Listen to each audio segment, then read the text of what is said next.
श्री गुरुदेव दत्त, श्री स्वामी समर्थ. नमस्कार स्वामी भक्तांनो, आपल्या सर्वांना माहिती आहे की पृथ्वीवरती आनंदी आणि सुसंस्कृत जीवन जगण्यासाठी पैशाची गरज असते. पण काही कारणामुळे तुमच्या हातात पैसा टिकत नसेल तर, कोणत्याही कारणातून तुमचे आर्थिक नुकसान होत असेल तर, तुमचे संपत्तीचे मार्ग बंद झाले असतील, तुम्हाला कुठूनही अचानक पैसे यावे असे वाटत असेल तर हा मंत्र तुमची इच्छा पूर्ण करू शकतो. विश्वास असेल तरच हा व्हिडिओ पूर्ण पहा. जर कोणत्याही कारणास्तव हा नाम जप करायला मिळत नसेल तर तुम्ही दिवसभरात जेव्हा मोकळे असाल तेव्हा केव्हाही हा मंत्र तुम्ही ऐकू शकता. तुम्ही तुमच्या घरी, ऑफिसमध्ये हा मंत्र मोबाईलवरती लावून सोडून द्या. लक्षात ठेवा, स्वामींचा हा मंत्र तुम्हाला 108 वेळा ऐकायचा आहे. तुम्ही जर हा व्हिडिओ अर्धवट सोडला तर त्याचा फायदा तुम्हाला होणार नाही. जर तुमची इच्छा असेल तर तुम्ही 108 पेक्षा जास्त मंत्र ऐकू शकता. भक्तांनो, तुमच्या समस्या कमी करण्यासाठी, नामस्मरणातून तुमच्या शरीरात ऊर्जा तयार करण्यासाठी स्वामींचे शक्तिशाली मंत्र तुमच्यासाठी आणत असतो. जर तुम्हाला हे मंत्र ऐकायला आवडत असतील तर आत्ताच आपल्या चॅनेलला सबस्क्राईब करा. तसेच हा मंत्र ऐकताना तुमच्या काही अडचणी आहेत त्या स्वामींना सांगा. तुमची इच्छा, प्रार्थना स्वामीपर्यंत नक्कीच पोचेल. हा मंत्र ऐकल्यानंतर तुम्हाला कोणासमोर हात पसरण्याची गरज लागणार नाही, कारण या मंत्रामध्ये श्री दत्त गुरु महाराज व श्री स्वामी समर्थ महाराज वास करतात. हा मंत्र ऐकणायाच्या, जप करणायाच्या पाठीमागे स्वामी नेहमी उभे असतात. त्यांना सर्व संकटापासून दूर ठेवतात. ज्या घरामध्ये मंत्र लावला जातो त्या घरामध्ये श्री स्वामी समर्थांचा वास राहतो. ते घर कायम आनंदी आणि सुखी राहते. घरामध्ये धन, समृद्धी आपोआप येऊ लागते. बऱ्याच वेळा असे दिसते की गरिबी घरामध्ये ताबा घेतल्यामुळे घरातील आर्थिक परिस्थिती बिकट होते. नाईलाजाने दुसऱ्याकडून कर्ज घ्यावे लागते आणि कर्ज परत फेडण्यास सक्षम राहत नाही. जर तुम्ही सदैव आजारी असाल, तुमच्या घरामध्ये सुख, समृद्धी येत नसेल तर आजपासूनच श्री स्वामी समर्थांना प्रसन्न करण्यासाठी दिवसातून 2 वेळा नक्की ऐका. हा मंत्र घरामध्ये लावल्याने घरातील नकारात्मक शक्ती नष्ट होईल आणि सकारात्मक शक्ती आपल्या घरामध्ये प्रवेश करेल. भक्तांनो, आजच्या धावपळीच्या युगात पैसे कमावणे खूप कठीण झालेले आहे. म्हणून काही लोक असे मार्ग शोधतात ज्यातून त्यांना पैसे कमावण्याची संधी मिळते. पैसे कमावण्यासाठी कष्ट करण्याची ताकद मिळते. जर तुम्हालाही तुमच्या जीवनात सोपे उपाय करून पैसे कमवायचे असतील तर तुम्ही हा मंत्र अजिबात दुर्लक्षित करू नका. आज मी तुम्हाला अतिशय शक्तिशाली धन, संपत्ती संपादित करणारा मंत्र सांगणार आहे. त्यामुळे आता जास्त वेळ न घालवता ख्या मनाने हा मंत्र जप करायला सुरुवात करूयात. ओम नमो दारिद्र्य दुःखनाशकाय श्री स्वामी समर्थाय नमः. ओम नमो दारिद्र्य दुःखनाशकाय श्री स्वामी समर्थाय नमः. ओम नमो दारिद्र्य दुःखनाशकाय श्री स्वामी समर्थाय नमः. ओम नमो दारिद्र्य दुःखनाशकाय श्री स्वामी समर्थाय नमः. ओम नमो दारिद्र्य दुःखनाशकाय श्री स्वामी समर्थाय नमः. ओम नमो दारिद्र्य दुःखनाशकाय श्री स्वामी समर्थाय नमः. ओम नमो दारिद्र्य दुःखनाशकाय श्री स्वामी समर्थाय नमः. ओम नमो दारिद्र्य दुःखनाशकाय श्री स्वामी समर्थाय नमः. ओम नमो दारिद्र्य दुःखनाशकाय श्री स्वामी समर्थाय नमः. ओम नमो दारिद्र्य दुःखनाशकाय श्री स्वामी समर्थाय नमः. ओम नमो दारिद्र्य दुःखनाशकाय श्री स्वामी समर्थाय नमः. ओम नमो दारिद्र्य दुःखनाशकाय श्री स्वामी समर्थाय नमः. ॐ नमो दारिद्र्यदुःखनाशकाय श्री स्वामी समर्थाय नमः। ॐ नमो दारिद्र्यदुःखनाशकाय श्री स्वामी समर्थाय नमः। ॐ नमो दारिद्र्यदुःखनाशकाय श्री स्वामी समर्थाय नमः। ॐ नमो दारिद्र्यदुःखनाशकाय श्री स्वामी समर्थाय नमः। ॐ नमो दारिद्र्यदुःखनाशकाय श्री स्वामी समर्थाय नमः। ॐ नमो दारिद्र्यदुःखनाशकाय श्री स्वामी समर्थाय नमः। ॐ नमो दारिद्र्यदुःखनाशकाय श्री स्वामी समर्थाय नमः। ॐ नमो दारिद्र्यदुःखनाशकाय श्री स्वामी समर्थाय नमः। ॐ नमो दारिद्र्यदुःखनाशकाय श्री स्वामी समर्थाय नमः।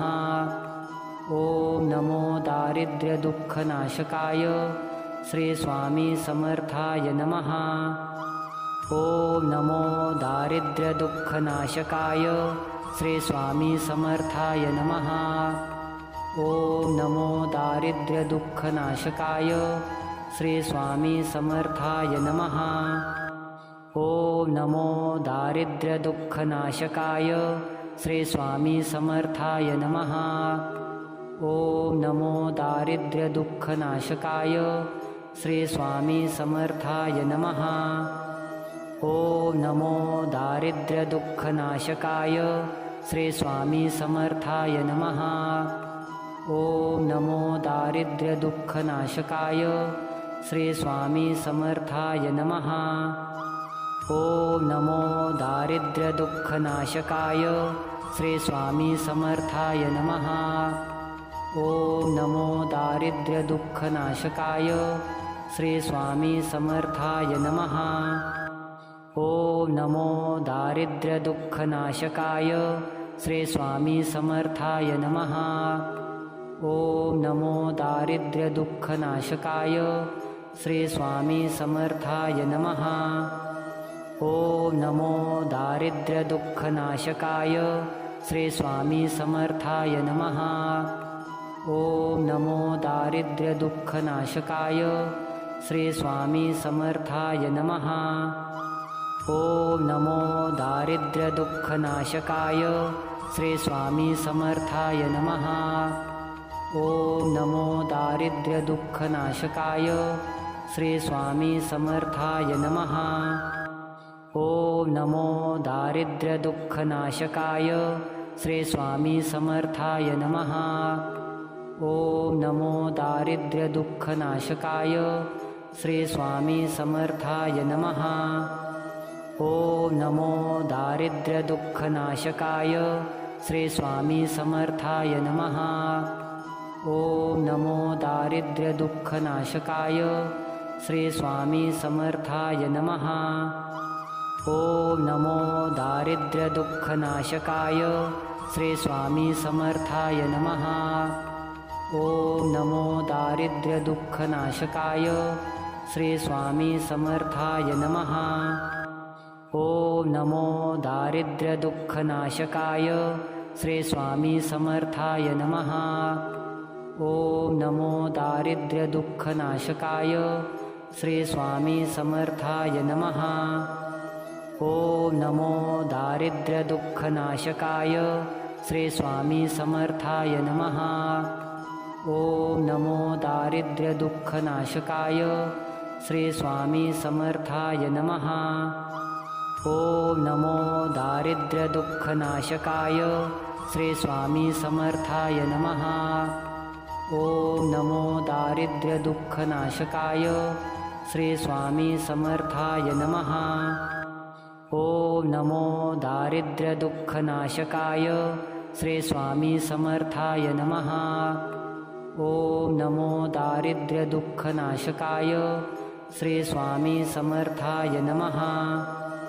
ॐ नमो दारिद्र्यदुःखनाशकाय श्री स्वामी समर्थाय नमः।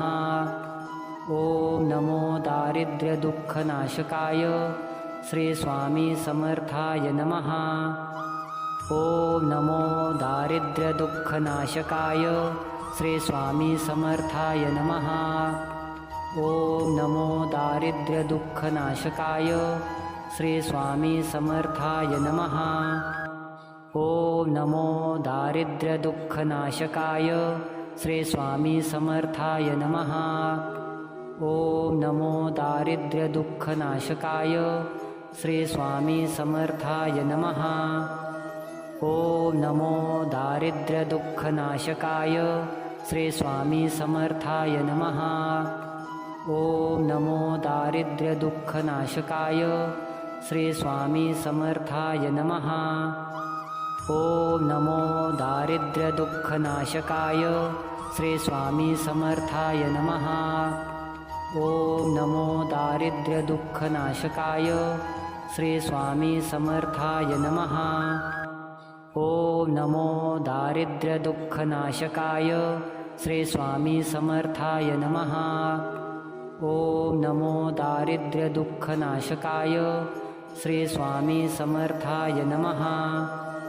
ॐ नमो दारिद्र्यदुःखनाशकाय श्री स्वामी समर्थाय नमः। ॐ नमो दारिद्र्यदुःखनाशकाय श्री स्वामी समर्थाय नमः। ॐ नमो दारिद्र्यदुःखनाशकाय श्री स्वामी समर्थाय नमः। ॐ नमो दारिद्र्यदुःखनाशकाय श्री स्वामी समर्थाय नमः। ॐ नमो दारिद्र्यदुःखनाशकाय श्री स्वामी समर्थाय नमः। ॐ नमो दारिद्र्यदुःखनाशकाय श्री स्वामी समर्थाय नमः। ॐ नमो दारिद्र्यदुःखनाशकाय श्री स्वामी समर्थाय नमः। ॐ नमो दारिद्र्यदुःखनाशकाय श्री स्वामी समर्थाय नमः। ॐ नमो दारिद्र्यदुःखनाशकाय श्री स्वामी समर्थाय नमः। ॐ नमो दारिद्र्यदुःखनाशकाय श्री स्वामी समर्थाय नमः। ॐ नमो दारिद्र्यदुःखनाशकाय श्री स्वामी समर्थाय नमः। ॐ नमो दारिद्र्यदुःखनाशकाय श्री स्वामी समर्थाय नमः। ॐ नमो दारिद्र्यदुःखनाशकाय श्री स्वामी समर्थाय नमः। ॐ नमो दारिद्र्यदुःखनाशकाय श्री स्वामी समर्थाय नमः। ॐ नमो दारिद्र्यदुःखनाशकाय श्री स्वामी समर्थाय नमः। ॐ नमो दारिद्र्यदुःखनाशकाय श्री स्वामी समर्थाय नमः। ॐ नमो दारिद्र्यदुःखनाशकाय श्री स्वामी समर्थाय नमः। ॐ नमो दारिद्र्यदुःखनाशकाय श्री स्वामी समर्थाय नमः। ॐ नमो दारिद्र्यदुःखनाशकाय श्री स्वामी समर्थाय नमः। ॐ नमो दारिद्र्यदुःखनाशकाय श्री स्वामी समर्थाय नमः। ॐ नमो दारिद्र्यदुःखनाशकाय श्री स्वामी समर्थाय नमः। ॐ नमो दारिद्र्यदुःखनाशकाय श्री स्वामी समर्थाय नमः। ॐ नमो दारिद्र्यदुःखनाशकाय श्री स्वामी समर्थाय नमः। ॐ नमो दारिद्र्यदुःखनाशकाय श्री स्वामी समर्थाय नमः। ॐ नमो दारिद्र्यदुःखनाशकाय श्री स्वामी समर्थाय नमः। ॐ नमो दारिद्र्यदुःखनाशकाय श्री स्वामी समर्थाय नमः। ॐ नमो दारिद्र्यदुःखनाशकाय श्री स्वामी समर्थाय नमः। ॐ नमो दारिद्र्यदुःखनाशकाय श्री स्वामी समर्थाय नमः। ॐ नमो दारिद्र्यदुःखनाशकाय श्री स्वामी समर्थाय नमः। ॐ नमो दारिद्र्यदुःखनाशकाय श्री स्वामी समर्थाय नमः। ॐ नमो दारिद्र्यदुःखनाशकाय श्री स्वामी समर्थाय नमः। ॐ नमो दारिद्र्यदुःखनाशकाय श्री स्वामी समर्थाय नमः। ॐ नमो दारिद्र्यदुःखनाशकाय श्री स्वामी समर्थाय नमः। ॐ नमो दारिद्र्यदुःखनाशकाय श्री स्वामी समर्थाय नमः। ॐ नमो दारिद्र्यदुःखनाशकाय श्री स्वामी समर्थाय नमः। ॐ नमो दारिद्र्यदुःखनाशकाय श्री स्वामी समर्थाय नमः। ॐ नमो दारिद्र्यदुःखनाशकाय श्री स्वामी समर्थाय नमः। ॐ नमो दारिद्र्यदुःखनाशकाय श्री स्वामी समर्थाय नमः। ॐ नमो दारिद्र्यदुःखनाशकाय श्री स्वामी समर्थाय नमः। ॐ नमो दारिद्र्यदुःखनाशकाय श्री स्वामी समर्थाय नमः। ॐ नमो दारिद्र्यदुःखनाशकाय श्री स्वामी समर्थाय नमः। ॐ नमो दारिद्र्यदुःखनाशकाय श्री स्वामी समर्थाय नमः। ॐ नमो दारिद्र्यदुःखनाशकाय श्री स्वामी समर्थाय नमः। ॐ नमो दारिद्र्यदुःखनाशकाय श्री स्वामी समर्थाय नमः। ॐ नमो दारिद्र्यदुःखनाशकाय श्री स्वामी समर्थाय नमः। ॐ नमो दारिद्र्यदुःखनाशकाय श्री स्वामी समर्थाय नमः। ॐ नमो दारिद्र्यदुःखनाशकाय श्री स्वामी समर्थाय नमः। ॐ नमो दारिद्र्यदुःखनाशकाय श्री स्वामी समर्थाय नमः। ॐ नमो दारिद्र्यदुःखनाशकाय श्री स्वामी समर्थाय नमः। ॐ नमो दारिद्र्यदुःखनाशकाय श्री स्वामी समर्थाय नमः। ॐ नमो दारिद्र्यदुःखनाशकाय श्री स्वामी समर्थाय नमः। ॐ नमो दारिद्र्यदुःखनाशकाय श्री स्वामी समर्थाय नमः। ॐ नमो दारिद्र्यदुःखनाशकाय श्री स्वामी समर्थाय नमः। ॐ नमो दारिद्र्यदुःखनाशकाय श्री स्वामी समर्थाय नमः। ॐ नमो दारिद्र्यदुःखनाशकाय श्री स्वामी समर्थाय नमः। ॐ नमो दारिद्र्यदुःखनाशकाय श्री स्वामी समर्थाय नमः। ॐ नमो दारिद्र्यदुःखनाशकाय श्री स्वामी समर्थाय नमः। ॐ नमो दारिद्र्यदुःखनाशकाय श्री स्वामी समर्थाय नमः। ॐ नमो दारिद्र्यदुःखनाशकाय श्री स्वामी समर्थाय नमः। ॐ नमो दारिद्र्यदुःखनाशकाय श्री स्वामी समर्थाय नमः। ॐ नमो दारिद्र्यदुःखनाशकाय श्री स्वामी समर्थाय नमः। ॐ नमो दारिद्र्यदुःखनाशकाय श्री स्वामी समर्थाय नमः। ॐ नमो दारिद्र्यदुःखनाशकाय श्री स्वामी समर्थाय नमः। ॐ नमो दारिद्र्यदुःखनाशकाय श्री स्वामी समर्थाय नमः। ॐ नमो दारिद्र्यदुःखनाशकाय श्री स्वामी समर्थाय नमः। ॐ नमो दारिद्र्यदुःखनाशकाय श्री स्वामी समर्थाय नमः। ॐ नमो दारिद्र्यदुःखनाशकाय श्री स्वामी समर्थाय नमः। ॐ नमो दारिद्र्यदुःखनाशकाय श्री स्वामी समर्थाय नमः। ॐ नमो दारिद्र्यदुःखनाशकाय श्री स्वामी समर्थाय नमः। ओम नमो दारिद्र्यदुःखनाशकाय श्री स्वामी समर्थाय नमः। ओम नमो दारिद्र्यदुःखनाशकाय श्री स्वामी समर्थाय नमः। ओम नमो दारिद्र्यदुःखनाशकाय श्री स्वामी समर्थाय नमः। ओम नमो दारिद्र्यदुःखनाशकाय श्री स्वामी समर्थाय नमः। ओम नमो दारिद्र्यदुःखनाशकाय श्री स्वामी समर्थाय नमः। ओम नमो दारिद्र्यदुःखनाशकाय श्री स्वामी समर्थाय नमः। ओम नमो दारिद्र्यदुःखनाशकाय श्री स्वामी समर्थाय नमः। ओम नमो दारिद्र्यदुःखनाशकाय श्री स्वामी समर्थाय नमः। ओम नमो दारिद्र्यदुःखनाशकाय श्री स्वामी समर्थाय नमः। ओम नमो दारिद्र्यदुःखनाशकाय श्री स्वामी समर्थाय नमः।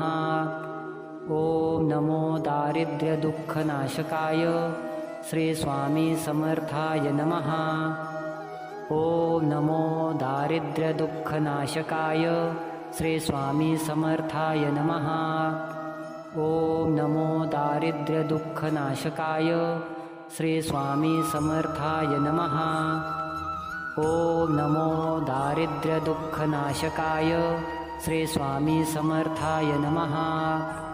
ओम नमो दारिद्र्यदुःखनाशकाय श्री स्वामी समर्थाय नमः।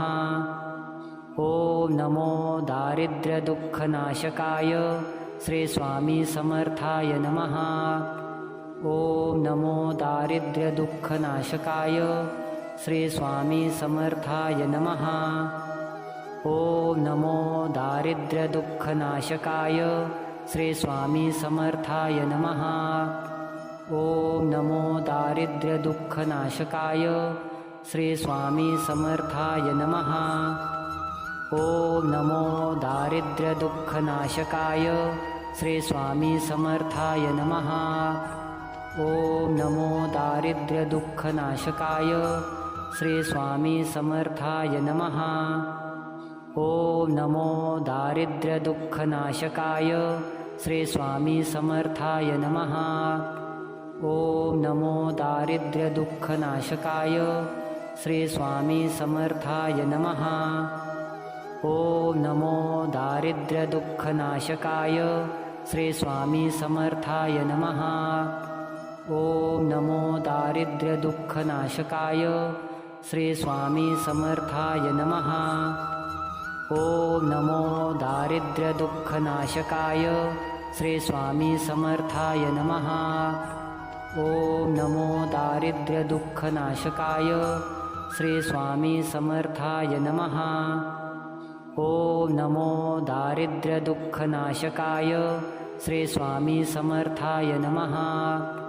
ओम नमो दारिद्र्यदुःखनाशकाय श्री स्वामी समर्थाय नमः। ओम नमो दारिद्र्यदुःखनाशकाय श्री स्वामी समर्थाय नमः। ओम नमो दारिद्र्यदुःखनाशकाय श्री स्वामी समर्थाय नमः।